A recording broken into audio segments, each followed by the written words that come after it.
Hello नमस्कार, मी मोनिका स्मित and रिदूची mamma या YouTube चॅनलमध्ये तुम्हा सर्वांचे अगदी मनापासून स्वागत करत आहे। तर ना आजचा स्मितूचा टिफिनचा मेनू होता इडली। तर ही जी आहे ना रव्याची बनवलेली आहे मी इन्स्टंट, म्हणजे रात्री एकदम अशी आठवण आली की उद्या काय मेनू द्यायचा, तर पटकन ही भिजत घातलं, रवा दही वगैरे टाकून छान आणि छान फुगली। आता दाखवते मी तुम्हाला। जसं आपण तांदूळ भिजत घालून बनवतो ना, त्याचप्रमाणे याचं स्ट्रक्चर जे आहे ते दिसायला अगदी पांढरं शुभ्र अशी ही इडली जी आहे ती बनवून रेडी झाली होती। मागच्या वेळी बनवली ना तेव्हा थोडासा पिवळसरपणा त्याच्यामध्ये दिसून येत होता, तर त्यामध्ये ना रात्री मी दही घालायची विसरली, त्याच्यामुळे होऊ शकते। पण यावेळेस ना खूप अशी मऊसूत ही इडली तयार झाली होती। तर इथे बघू शकता तुम्ही की किती छान दिसायला अशी रवाळ एकदम मऊ दिसत आहे। आणि जेव्हा तोडून बघितली ना तेव्हासुद्धा अंदर अशी जाडीदार ही इडली बनली। तर याची रेसिपी तुम्हाला पाहिजे असेल तर नंतरच्या व्हिडिओमध्ये मी नक्की शेअर करेल, जेव्हा नेक्स्ट टाईम बनवेल तेव्हा बिलकुल स्टेप बाय स्टेप हे सांगणार। त्यानंतर इकडे सगळं कट करून ठेवलं आहे। चहा झाला, पण चहासुद्धा झाकून ठेवला, कारण माझं जरी आवरलं ना तरी यांचं मुलांचं हे सगळ्यांचं आवरायचं बाकी असते। आणि कुकरसुद्धा वरण आणि भाताचा शिजून इकडे रेडी आहे, कारण इडलीसोबत म्हटलं तर सांबार हा पाहिजेच। तर आता फक्त आलू आणि वांगं अवेलेबल होतं, काल फ्लावर वगैरे यांनी काही आणलं नव्हतं, म्हणून मग ते आलू आणि वांगंच टाकून घेतलं वरणामध्ये आणि तसंच मग शिजवलं। पालकसुद्धा नव्हती, आता जे असलं त्याच्यामध्ये मग कसं तरी आपलं ॲडजस्ट करायचं।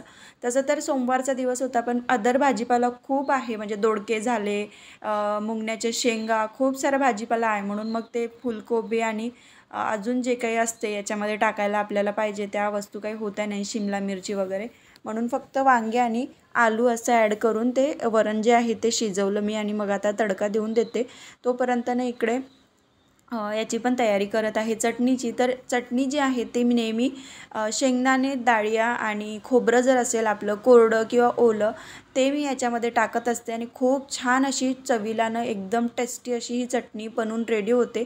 यावेळेस ना दह्यामध्ये मी कालचे जे बिर्याणीचे पुदिना वाचलेले होते ना, पुदिन्याचे पानं ते सुद्धा ॲड केले, तर इतकी मस्त अशी फ्लेवरफुल चटणी तयार झाली होती ना की खूपच भारी वाटत होती खायला। हे सगळं खाणं पिणं झालं आणि त्याच्यानंतर अगिनत कामं माझे सुरू झाले। तर आज ना थोडंसं व्हिडिओ मोठा होईल, त्याच्यामुळे समोर जे काही इंट्रो टाकते मी ते टाकलेलं नाही आहे, तर थोडं समजून घ्या आणि व्हिडिओ स्किप न करता बघा। तर तुम्हाला माझी क्लिनिंग कशी वाटली ते सुद्धा कमेंटमध्ये सांगा। तर इथे बारीक करून घेतलं आणि चटणीला फोडणी देते, तोवर इकडे ना काहीतरी असं वेगळंच मला दिसून आलं। तर आता झूम करून दाखवते तुम्हाला। तर तिथं शेपटीसारखं काहीतरी दिसत आहे, तर पाली वगैरे ह्या नॉर्मल गोष्टी आहे घरामध्ये, पण इथे ना यावेळेस सरडा होता। यावेळेस माहिती नाही काय झालं, साप, सरडे किंवा मग अजून काही विंचू, खेकडे हे इतके दिसत आहे की प्रमाणाच्या बाहेर। तर इथे पटकन अशी चटणी फोडणी दिली। मिरच्या ज्या आहेत ती मी दह्यामध्ये आणि जे शेंगदाणे वगैरे बारीक केले त्याच्यातच टाकल्या होत्या, म्हणून मग याच्यात काही तडक्याला टाकल्या नाही, कारण मग मुलं वगैरे खाते ना मग ते जास्त स्पायसी लागते का मग ते खायला पण नाही बघत, म्हणून मग थोडंसं जे काही तिखटाचं प्रमाण आहे मिरचीचं ते मी कमी ठेवलं।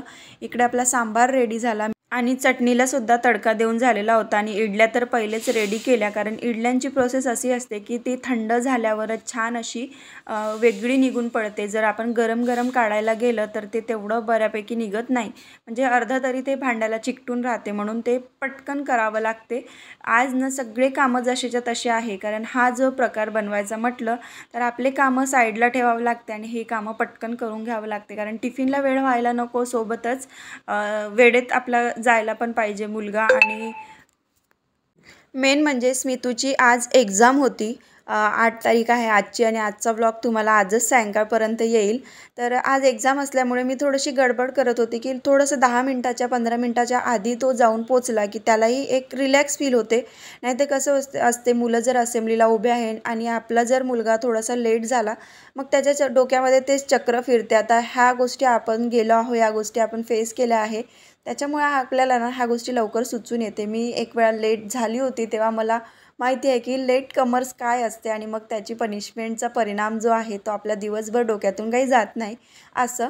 तर छोट्या मुलांना एवढी काही पनिशमेंट फारशी नसते, तरीही ते एक वळण लावणं, शिस्त लावणं हे आपल्या गरजेचं आहे, म्हणून त्याला मग वेळेत पाठवते मी। चहा पाणी झाला, टिफिन तर रेडीच होता. जसा चहा घेतला तशी वेळसुद्धा झाली. म्हटलं यांना लवकर सोडून द्या. त्याला सोडून दिलं. तिकडून आले, थोडंसं नाश्ता केला आणि त्याच्यानंतर अचानक ठरलं की थोडंसं म्हटलं यांना जाळके जास्त दिसत आहे, घरी आहे तर थोडं काढून द्या, कारण वरच्या साईडला असते आणि इथे बघू शकता इतक्या हाईटला आहे ना की उंचपर्यंत जर टेबलवरच उभं राहून घ्यावं लागतं आणि सोबत खाली खाली ना आपला रिदू जो आहे तो अवतीभोवती फिरतो. जाडे काढायला काही नाही, टेबलवर काढून मी मस्त अशी आरामात काढू शकते, कारण मला क्लिनिंग म्हटलं ना फार आवडते. स्वच्छ घर, स्वतः स्वच्छ राहणं, जरी आपला मेकअप शेपक नसला तरी पण स्वच्छ राहणं आणि स्वच्छ घर ठेवणं, अंगणापासून सगळं साफसुथरं ठेवणं मला तरी आवडते पर्सनली. तर मला त्या गोष्टी आवडते, जाळे वगैरे काढणं किंवा मग अदर आपली जी काही साफसफाई आहे आजूबाजूची, आपल्या शेजारची, अवतीभोवतीची, क्वार्टरच्या, सगळी गोष्टी आवडते. पण रिधूमुळे थोड्याशा काहीतरी गोष्टी ज्या आहेत त्या स्टॉप करून ठेवावं लागते. त्याच परिणाम मग काय होते, खूप सारा गबाळा जो असतो ना तो तयार होतो घरामध्ये आणि करायला गेलं एक आणि होते उलटे पाय असं म्हणते ना, त्याच्यासारखं रिधू काय करतो मधामधात असं अवतीभोवती आणि मग मुलांना लवकरच व्हायरल होते, सर्दी वगैरे होते धुळीमुळे. म्हणून मग मी करायला बघत नाही. आता हे घरी होते, म्हटलं यांना थोडं जाडे काढून द्या, बाकी बेडशीट, सोफा कवर जे काही धुवायचं आहे ते मग होऊन जाते तुमच्या नजरेसमोर. एक मुलाला बघायला असलं, त्याचा वेळ झाला, त्याला खाऊ पिऊसुद्धा दादा तुमचे जे आहे ते चारून देते, म्हणून मग एक टेन्शन नाही राहत. असं क्लिनिंग म्हटलं ना तर आपला वेळ हा सकाळचा संध्याकाळपर्यंत कसा जातो ते सुद्धा आपल्याला कळत नाही. आणि माझं असंच आहे की घेतलं ना एकदाचं तर पूर्ण 3ही रूमांचं वरवर जरी असेल ना तरी पण ते एकदम नीट अँड नेटकं करून घ्यायचं आणि नंतरच आपला फुल स्टॉप द्यायचा. त्याच्यामुळे हे असल्यावरच मी ह्या सगळ्या गोष्टी करून घेते. तर इथे आता बघितलं तुम्ही, हे काढत होते किचनमध्ये जाडके आणि मी समोरच्या रूममधलं सगळं जो काही आहे आपला मुलांच्या पुस्तकांचा कपाट किंवा मग अदर ज्या गोष्टी असते, दादांचं बेडिंग वगैरे असते, त्या सगळ्या गोष्टी मी व्यवस्थित करून आली. कारण इकडे तिकडे असते, किती आपण म्हटलं ना की छान आहे तरी पण इकडे तिकडे त्या वस्तू असतेच पसरलेल्या. तेवढं केलं. मग हे गेले मधल्या रूममध्ये. म्हटलं मग एक रूममध्ये दोघंही तिथल्या तिथे करत बसण्यापेक्षा आपल्या कामाला लागलं ते बरं पडते, कारण मग तसं केलं तर फास्ट होते. हे जाळके काढत आहे पूर्ण घराचे, क्वार्टरचे. तोपर्यंत मी समोरचं करून आली, अर्धं समोरचं बाकीच आहे. तर ते जाडकेवरचे काढल्यावरच होईल, समोर व्हिडिओमध्ये दिसेलच तुम्हाला. म्हणून म्हटलं आता किचनचं सगळं झालं आहे, ओटा साफ करून घेते. ओटा साफ करायला घेतल्यावर इतका ते दिसत होतं ना डब्यांवर कचरा, कारण वरती टीना आहे, सोबतच टीना जरी नसल्या ना तरी जाड्यांसोबत एक धूळ जो असतो ना तो पूर्ण आपण जेव्हा जाळके काढतो तेव्हा डब्यांवर म्हणा किंवा इतर कुठल्याही वस्तूंवर जाऊन बसतो, तसं जाऊन बसलं. आणि मग ते पावसाळ्याच्या सीझनमध्ये ना चांगलं दिसत नाही. उन्हाळ्याचं असलं ना ते दिसून पडत नाही तेवढं, पण पावसाळ्यामध्ये ना असं डब्यावर काहीतरी असं चिकट थर जमा झाल्यासारखा दिसतो. म्हणून म्हटलं जास्त होण्यापेक्षा, आता श्रावणाला तर वेळ आहे, श्रावण महिन्यात तशी मी थोडीफार साफसफाई करतेच, श्रावण महिन्याला वेळ आहे म्हणून आता थोडंसं वरवर करून घेतलं. तर ही जी रॅक आहे ना मला 175च्या जवळपास पडली. म्हणजे कंबोमध्ये मी 450ला 3 रॅका बोलवल्या होत्या. एक कपं ठेवायची, एक जे वरती ड्रायफ्रूट्स ठेवलेले डबे आहेत ते डबे सोडून, आणि एक जी आता मी कॉर्नरचं स्टँड जे लावत आहे ते. तर असं मला 450ला 3 पडलेल्या होत्या. तर 175ला अशा 2 आणि एक बाकीचे उरलेल्या पैशाचे, आता तुम्ही काउंट करा किती झाले ते. तर अशा 450 रुपयाला मला 3 पडले. तर सिंगल जर बघायला गेली होती ना मी तर 200, 250 असे पडत होते, म्हणून 450च्या कंबोमध्ये छान पडलं. त्यानंतर मी लिंक जेव्हा शेअर केली तुमच्याशी तेव्हा ते खूप महाग झाले होते. तर कधी ऑनलाईन घ्यायचं म्हटलं ना तर विशलिस्टमध्ये टाकून ठेवायचं, म्हणजे जेव्हा कमी ऑफर राहतील तेव्हा मग ते पटकन ऑर्डर करायचं. वाटलं तर चांगलं असेल तर ठेवायचं, नाही तर मग रिटर्नचं सुद्धा ऑप्शन असते, तेवढं बघून घ्यायचं त्याचं रिव्ह्यू वगैरे. तर असं तरी माझं आहे पर्सनली, कारण ऑनलाईन असं असते ना काहीतरी आपण मालामध्ये फसून जातो, रिटर्नचं सुद्धा ऑप्शन नसते. म्हणून मग मी त्या गोष्टी करत असते. एक तर ते बघते तर रिव्ह्यू त्याचे बघून घेते, नाही तर मग जास्त महागात पडत असेल तर विशलिस्टमध्ये टाकून ठेवते. जेव्हा कुठे मग चेक करत राहायचं ते वस्तू, आणि मग जेव्हा स्वस्त पडलं तेव्हा लगेच बोलवून घ्यायचं. आणि त्यानंतर रिटर्नचं सुद्धा ऑप्शन आहे का त्याच्यामध्ये हे सुद्धा बघून घ्यायचं. तर चला, इथे तुमच्याशी एवढं बोलता माझे हे जे डबे आहे हे सगळे क्लीन झाले. आणि तुम्ही बघू शकता की क्लीन झाल्यावरनं एक वेगळीच चमक जी आहे ती डब्यांना दिसते. जरी आपला हात लागला, घासले नाही आहेत, अंदरचं सगळं काही व्यवस्थित आहे. आत्ताच किराणा भरला 8 दिवसाच्या आधी, आतमधलं सगळं व्यवस्थित आहे. पण आज न जाळके काढल्यामुळे तो जो पसारा आहे तो एकदम असा गब्बरड्यासारखा दिसायला लागला होता. आणि तसं न बघून बघून मग आपल्यालाच किचनमध्ये कसं तरी वाटायला लागते. मग माझ्या डोक्यात तरी असते की आज करीन, उद्या करीन, करता करता 8 दिवस निघून गेल्यावरनं मग ते डोक्याच्या वरून जायला वाटते. असं वाटते की काहीतरी खूप असं आपल्या घरामध्ये कचरा आहे. त्यापेक्षा वेळीच ते काम थोडक्यात केलेलं बरं. तर पुसून घेतलं आणि इकडला आरोसुद्धा पुसून घेतला. कारण हे जे फायबर आहे ना याच्यावरसुद्धा तो कचरा वरचा पडलेला होता आणि ते दिसायला ना खूप वेगळं दिसते. आणि आपलं क्वार्टर असं आहे की व्हेंटिलेशन थोडंसं कमी प्रमाणात होते. कुठली फोडणी वगैरे दिली तर त्याच्यामुळे चिकट थर जो असतो ना तो खूप जास्त प्रमाणात दिसून येतो कुठल्याही वस्तूवर. मग ते असं वरवर तरी पुसत राहावं लागते. आज सगळी क्लिनिंग झाली. आता उद्या माझी देवघराची क्लिनिंग राहील. कारण आज देवघराची क्लिनिंग नव्हती पॉसिबल आणि करू पण नव्हती शकत, त्याच्यामुळे मी ठेवून दिली तशीच. तर देवघर खूप वेगळं दिसत आहे, किचनमध्ये सगळं चमकून दिसत आहे. पण आता म्हटलं उद्या कोणत्याही हालतीत ते व्यवस्थित करूनच मग पूजापाठ असं करावं लागेल. तर एका ताईची कमेंट होती की ताई तुम्ही रोज तुमचं सकाळचं रुटीन सोबत देवपूजा वगैरे दाखवा, मग आम्ही तुम्हाला सपोर्ट करतो. तर नक्कीच मी शेअर करेल. तर आता 2-4 दिवस तर व्लॉग असेच आले उलटसुलट कसेसुद्धा, म्हणजे असे क्लिनिंगचे किंवा मग आपले डेली रुटीनचे वगैरे. पण मॉर्निंगचे रुटीनचे येईल समोर. तर इथे आरो पुसून घेतला. याचं ना कवर बघितलं मी ऑनलाईन पण दिसतच नाही आहे. दुकानात तर शोधलं नाही, पण ऑनलाईन बघितलं तर ह्या ज्या कंपनीचं आहे ना दिसतच नाही आहे. म्हणजे शेप वगैरे असं जसं आपलं प्युअरिटचं वगैरे असते आरो त्याचे मिळून जाते, पण याचे नाही दिसत आहे. हा ब्लूबेलीचा आहे. तर कुणाला माहीत असेल तर नक्की सांगा कमेंटमध्ये. तर मी त्या ॲप्सवरून परचेस करून घेईल. इथे फ्रीज पुसताना ना इतकं छान वाटत होतं की असं वाटत होतं की मस्त पुसत राहावं. कारण जसं जसं त्याला ओला कपडा मारत आहे ना मी, ओला कपडा म्हणजे एकदम पाण्या भरला नाही आहे, तर पिळून पूर्ण असा ओला आहे तो. तर जसं जसं पुसत होती ना तशी तशी ती फ्रीज आहे ना नवीन दिसत होती. जेवढे वर्ष लग्नाला झाले तेवढे वर्ष फ्रीजला झाले. तर खूप छान वाटत होतं. असं वाटत होतं की ते नुसतं पुसतच राहावं. त्यानंतर म्हटलं कपाटाला एक हात मारून घेते. याचे जे काही एक्स्ट्राचे खेळणे आहे ते पण काढून टाकून देते. कारण 2-3 पिपेसुद्धा जमा झाले आहे आणि भंगारवाला सतत येणं जाणं चालूच आहे समोरून. तर त्यांना देऊन पण देते, सोबत आपल्या घरचा कचरासुद्धा कमी होते. तर इथे रिदूचा इतका गोंधळ सुरू झाला होता की तो द्यायचं कामच नाही. आणि इथे बघायला गेले ना मी, मागच्या बाजूनं इतकं उंदरांनी खराब करून ठेवलं होतं. माहीत नाही कुठून येते काय येते. सगळं व्यवस्थित आहे. छोटं जरी असेल ना क्वार्टर तरी इतकं छान सुटसुटीत ठेवलं आहे. पण माहीत नाही त्या उंदरांना कुठून जागा मिळते काय, असं घाण करून ठेवते. तर याच्यावर सुद्धा ह्याच्या अंदरनं ओरिफ्लेमची अंब्रेला आहे. एक वेळा मला गिफ्टमध्येच मिळाली होती. खूप मोठी आहे, 4 लोकं मावू शकते एवढी. तर तीसुद्धा मी तिथे ठेवून दिली आहे. तर त्याच्यावर पूर्ण घाण करून ठेवलेली होती आणि सोबतच म्हटलं चला आता पूर्णच काढूनच घेते. तर अशी आजची क्लिनिंग जी आहे ती माझी चालू होती. थोडं थोडं करत राहिलं ना तर एवढं होत नाही, पण आता रिधूमुळे ना थोडंसं माझं मागे चाललेलं आहे सगळ्या गोष्टी. आता उन्हाळ्यातच केलं, फारसं 1.5 महिना झाला असेल तरी पण ना खूप असं उंदीर जो आहे तो एकच असेल आणि 1 ते 2 असेल, पण ते 2 उंदरं खूप कामी लावून टाकत आहे मला. तर असो त्यानिमित्ताने का होईना माझ्या घरातली साफसफाई ही नेहमीच्या नेहमी होत राहील. कारण आपण नेहमी चेक करत राहतो कुठे काय आहे काय नाही आणि करत राहावं लागते. छोटा मुलगा जर घरात असेल ना तर ह्या गोष्टी सतत आपल्याला साफ करत राहावं लागते. नाहीतर आपण जर तसंच ठेवलं ना काहीतरी घुसून राहायची वगैरे भीती. आणि आता तुम्ही मागच्या 2-4 व्लॉगमध्ये बघितलंच असेल की 1 वेळा नाही तर 2 वेळा 7-7 सापं निघून पडाले असे झाले. तर म्हणून त्याच्यामुळे ना साफसुथरेपणा हा घरामध्ये ठेवावा लागतो. छोटे मुलं असले की स्पेशली ह्या गोष्टी खूप काळजीने कराव्या लागते. तर आज क्लिनिंगचा मुहूर्त अचानक निघाला आणि अचानकच सगळ्या घराची साफसफाई झाली.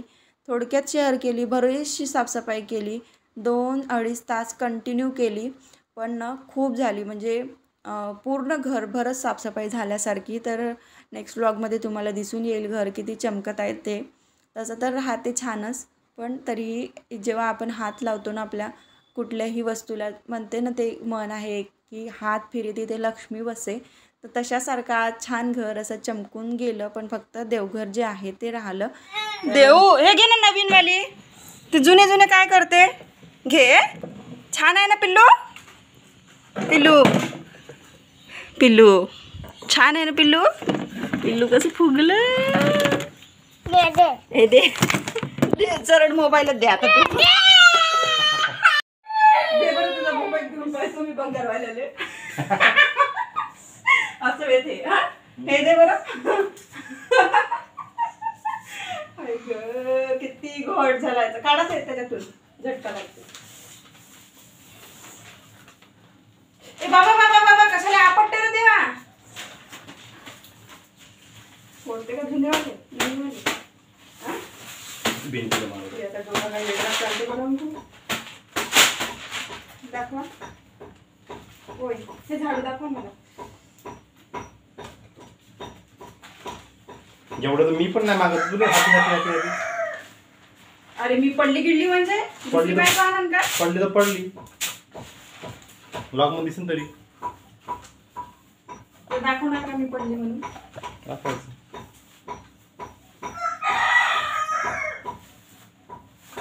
स्वतःचे कवर घेऊन टाकतात. बेडशीट स्वतःचे कवर फ्रेश फ्रेश वाटते.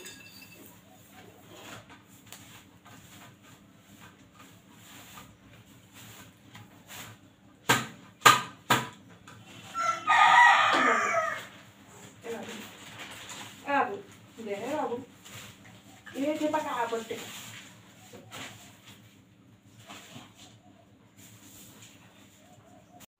तर असं हसी मजाक करता करता आमचं जे काही काम आहे ते सुरू होतं. आणि आम्ही आहो विदर्भामध्ये, त्याच्यामुळे आमची जी भाषा आहे ते तुम्हाला वेगळी वाटत असेल. त्याच्यामुळे ना मी सहसा व्हॉइस ओव्हर देण्याचा प्रयत्न करते. म्हणजे व्हॉइस ओव्हरमध्ये तेवढं लक्षात नाही येत, पण जे नॉर्मली आपण बोलतो ना त्याच्यामध्ये थोडंसं तुम्हाला वेगळंपणा वाटून येत असेल.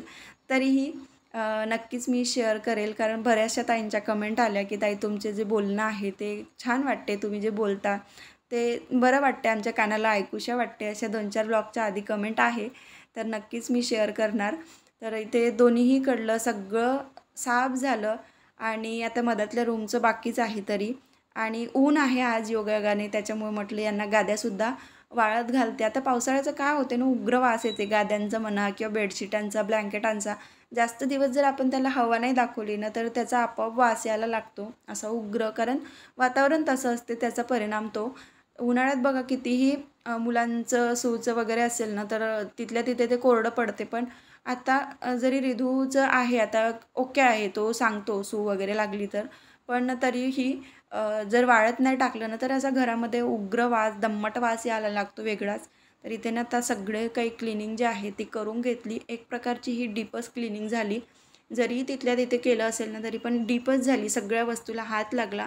त्यानंतर हा जो पोर्शन आहे सगळं क्लीन होते, पण नेहमी ना हा पोर्शन राहून जाते. इथला पेपर चेंज करते करून तसंच्या तसंच राहते. आणि जेव्हापासून मी किचनला आपला वॉलपेपर लावला ना तेव्हापासून ठरवलं की इथे जे पट्टी वाचलेली होती ते लावून देते, पण ते काही लागत नव्हती. आणि आज त्याचा मुहूर्त आला होता, तर आज मग पटकन हाती लागल्या मी हे सुद्धा करून घेतलं. इथे सहसा धूळ वगैरे राहत नाही, कारण हे जे वापरण्याच्या वस्तू आहे ना ह्या रोजच्या आहे. मशीनसाठी लागणारं लिक्विड किंवा हँडवॉश वगैरे अशा बऱ्याचशा वस्तू ज्या आहेत त्या इथंच राहते. रांगोळी किंवा मग निरम्याचा डब्बा वगैरे. पण जे आपण म्हणतो ना की साफ करायचं तर ते राहूनच जाते.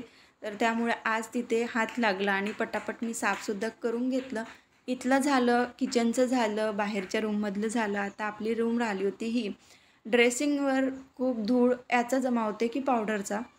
सगळ्यात जास्त साफसुथरी रूम जर राहत असेल तर हिच्यात वापर केला नाही केला तरी पण धूळ फक्त राहतो, बाकी कुठलाच कचरा वगैरे राहत नाही. एक तर समोरच्या रूममध्ये राहते आणि किचनमध्ये तर खूपच, म्हणजे ते करतच राहावं लागते.